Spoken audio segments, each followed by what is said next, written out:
तो hi friends happy Mahashivratri समस्त। तो आज आम सका रेडी हो बाहरी पड़ू गोटे नुआ मंदिर को। तो आपण मैंने से मंदिर को जाइए कि नहीं मुझे जानी कि मोर से मंदिर को जावा आज प्रथम थर। तो मुझे या पूर्वर केवे ही जानी। तो भाविली कि वर्ष महाशिवरात्रि जा ठाकुर दर्शन करी तो भाभी तो दूसरी मुझे सबकि सेठा जीवी केमी। तो से जहाँ भी हो आम पचारि पचारिकी बस रे पलि आसलु। तो तापर ये पहुँची सारापर मुझे देखिली बस स्टॉप रु ही भिड़ स्टार्ट हो ठाकुर पर्यंत। तो मु तो बाट देखी नी लोक मैंने जो बाट जाऊ से बाट को अनुसरण करके आम आसिक ये नदी गोड़ धोईकी मंदिर भितर को मुझे आसती। तो मंदिर भितर एत भिड़ देखिकी माने केमी आम ठाकुर दर्शन करूँ केमी ठाकुर पूजा करूँ मुझे किसी बुझी पार नी। से गोटे नना आसिक कहले कि झील तुम कौटू आस कौटू तुम गाँ दियो मु तुम भोग पूजा करदे। तो सेठी आम भोग दे देइथिलु से आमर पूजा करदे। तापर मुझे आसी दीप जाली देइथिलि ठाकुर पाखरे।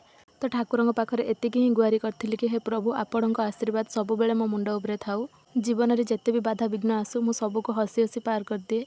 मते मो जीवन में किसी भी दरकार नहीं प्रभु आपण आशीर्वाद बिना आज भली दिन में आपण पाखक डोरी लगे मुझे एते खुशी जे क्या शब्द भी कहीपर। तो आपण मैंने देखिकी जानी सारे आम कौ मंदिर आसचु।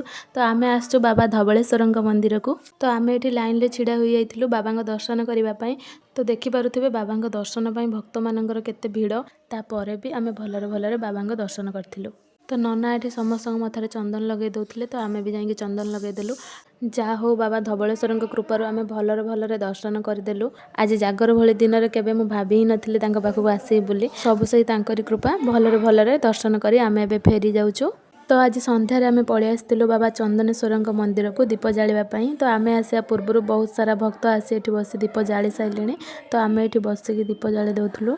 आउ ये महादीप उठी सारापर आम रूम को पलि आसलु। तो फ्रेंड्स आज दिन एमती किसी रोचे देखा नेक्स्ट मिनी ब्लॉग रे। हर हर महादेव।